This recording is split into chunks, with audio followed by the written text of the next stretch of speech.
Next naman is let's proceed to our sa ating dynamic NAT. So, kung kanina is static NAT, yung pinag-aralan natin ngayon naman is dynamic NAT.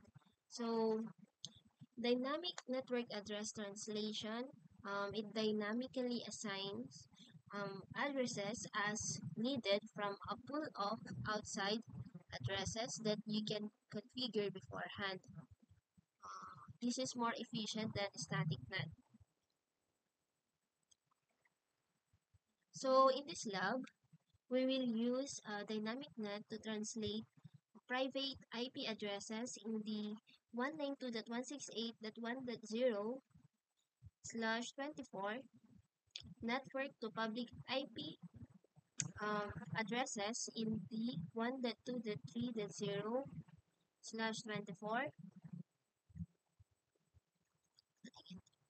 network. This lab uses the same topology as the previous lab, and once again, yung RIP natin has been configured.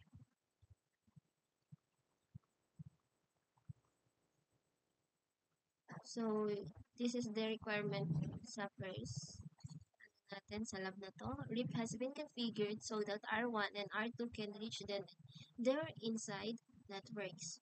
So, yan.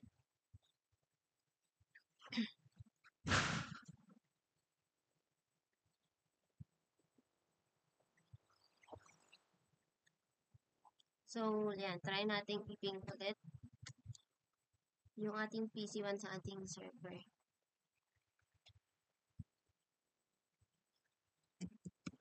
P1.1.1.100.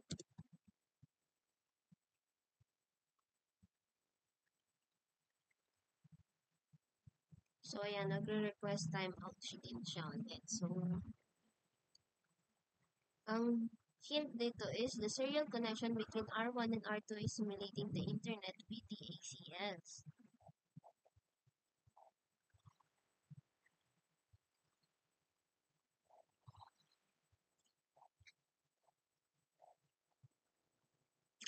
So,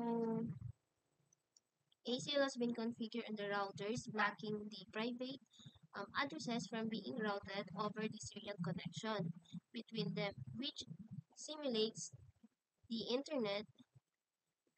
They ping PC1 to server 1 to confirm that PC1 cannot reach the server 1. Next step is configure the dynamic NAT on R1 to translate the 192.168.1.0/24 subnet to the address range 1.2.3.10 to 1.2.3.20. So let's configure now our dynamic NAT on R1. First is configure the inside and outside interfaces. So punta tayo sa ating R1 sa CLI.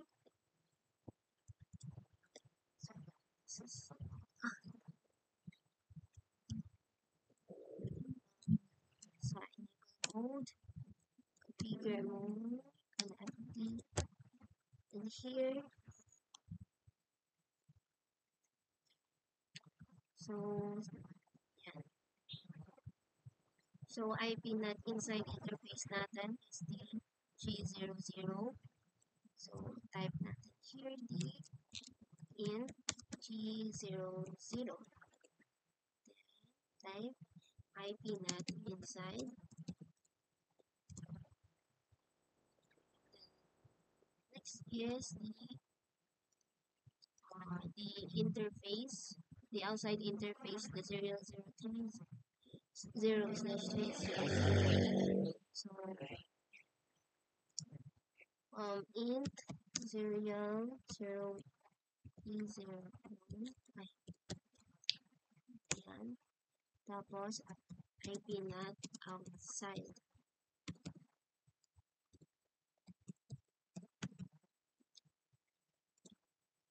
Then, let's see. So, in dynamic NAT, we have to create an access control list, which we use to identify the inside addresses that we will translate. So, we also have to create NAT pool, which is the range of outside addresses. So, yan. Next step ang gagawin natin, the next command is, we will translate our inside addresses to, first, let's create yung ACL muna. Before we use ACL to block or allow traffic for entering or exiting an interface, this time, however, we will use an ACL to identify which traffic we want to translate. Which is permitted by the ACL will be translated. So, traffic which is denied by the ACL won't be blocked. It simply won't be translated. So, let's create a standard ACL which permits the 192.168.1.0/24. So, the command here is sa ating privilege sec mode is the access list 1 permit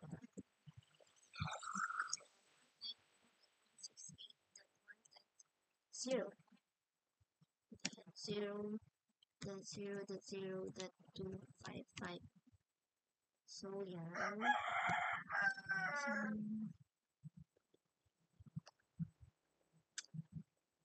So, dito sa ating dynamic net, mga step natin, set up the router inside interfaces and the routers outside interfaces using yung ginamit natin kanina, IP net inside and outside. So, next is, nandito na tayo, create an access control list that specifies the inside sort address to be translated. Establish a pool of global IP addresses with the command ipnet pool and then name first IP addresses, last IP addresses, net mask, or subnet mask. Activate dynamic net using the command ipnet inside source list, access control number, pool name, and global configuration mode. So, yan. Nasa global configuration mode tayo. Ito yung command.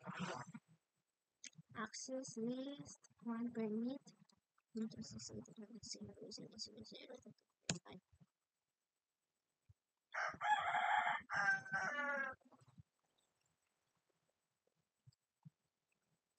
next naman is we will going to create a NAT pool. So, here, same as before, nasa global configuration mode tayo, ipnet pool, tapos pool 1 as our pool name, then 1.2.3.10 is our first addresses, then 1.2.3.20 is our addresses for last range.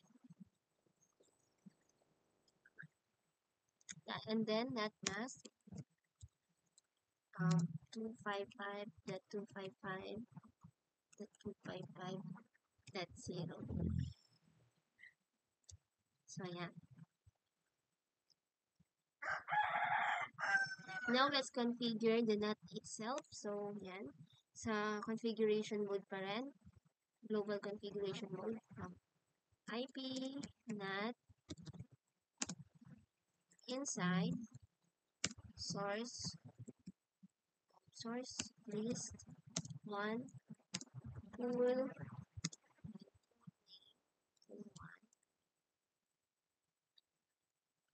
ipnet inside source list 1 pool 1. So, yan, tapos na natin. Next step is ping from each PC to server 1, then use a show command on R1 to check the translation. So, first is iping muna natin. Here, ping 1.1.1.100. Next,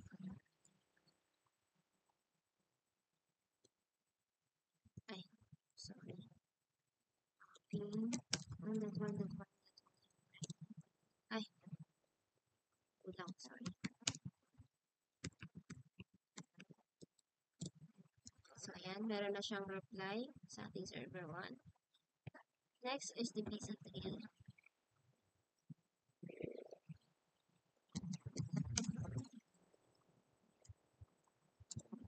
So, as you can see, we can now ping PC or our all PCs to our server 1.